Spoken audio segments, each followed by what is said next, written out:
The next tip is tip number 14 for those of you who have been recently laid off. And this tip is to pursue volunteer work as part of your job search strategy. Now, there are a few reasons for this. First of all, substantive volunteer work that's related to your career goals is a legitimate entry on your resume. Second, when you volunteer, you meet new people. And some of these people may lead you to a job opportunity at some point or may even serve as a reference. You may learn something new in your field. You may get experience working with a new office management system that's different from the one in your prior employer. And I want to give you a couple of sources for finding volunteer work. One is idealist.org. And just as an aside, there is another organization called volunteermatch.org, and Volunteer Match and Idealist are merging. So now they're becoming one organization. And that means that you'll get the benefit of both of their databases because it used to be somewhere more dominant in one geographic location than another. So that's good. The other, and that's really more for role-based volunteering. And then the other source is catchafire.org, and that is for project-based volunteering. And you can look up the different projects and different types, and it tells you how long they will take and other information about it if you want to go that route. But the idea is to make volunteer work part of your job search strategy. The next tip is tip number 15, and that is to consider joining Toastmasters. Toastmasters is the organization where people are working on becoming better public speakers.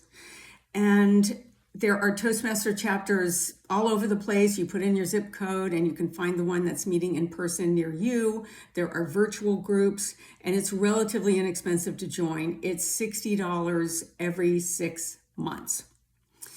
And the reason I recommend it is that you're in there with the same goal as the other people, most of whom will be working. And that's an opportunity to meet a brand new group of people who are not part of your current network and people who will get to know you as being part of your Toastmasters group.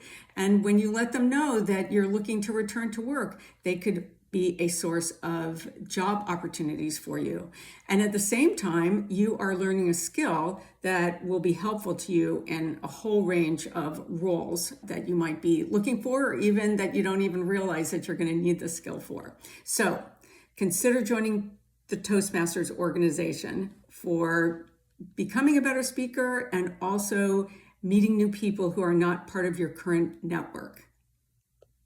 Tip number 16 is to practice talking about yourself and practice talking about anecdotes from your past work and volunteer history.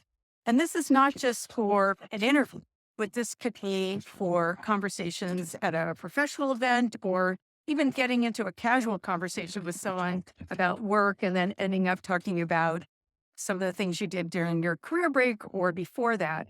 And the idea here is not to just think in your head about what it might look like when you're talking to someone else about these things, but to actually say it out loud, script them out, practice them over and over, talk to a wall, talk to a mirror, record yourself on your phone, because the better you rehearse this, then the more confident you're going to feel. And this is something you can control, because you can decide what the script is. You can decide what you're going to practice it. And that way you'll always have it in your back pocket to use in these different situations, whether they be interviews or professional events or casual exchanges. Tip number 17 for those of you who have been recently laid off is to not shy away from attending your college, or if you went to grad school, your grad school reunions. I know going to your reunion is probably the last thing you want to do when you've been laid off, because you're going to have to talk to people about that. But that is why tip number 16, practice talking about yourself, is so important, because you can say, when they say, what are you doing? Where are you working? You could say, I was recently laid off from company X, And now I'm very focused on digital marketing, specifically content marketing for consumer product companies. So again, you'll have practice talking about yourself, but you are going to reconnect with people from the past who are doing all sorts of things. And when they hear what you're interested in doing, some of them may become a source of job opportunities. You never know. And you don't want to talk about it in an opportunistic way. Can you help me find a job? Just be really matter of fact about it. I remember at one of my reunions, I re-met one of my classmates who had become a headhunter, who was doing something completely different in the years before.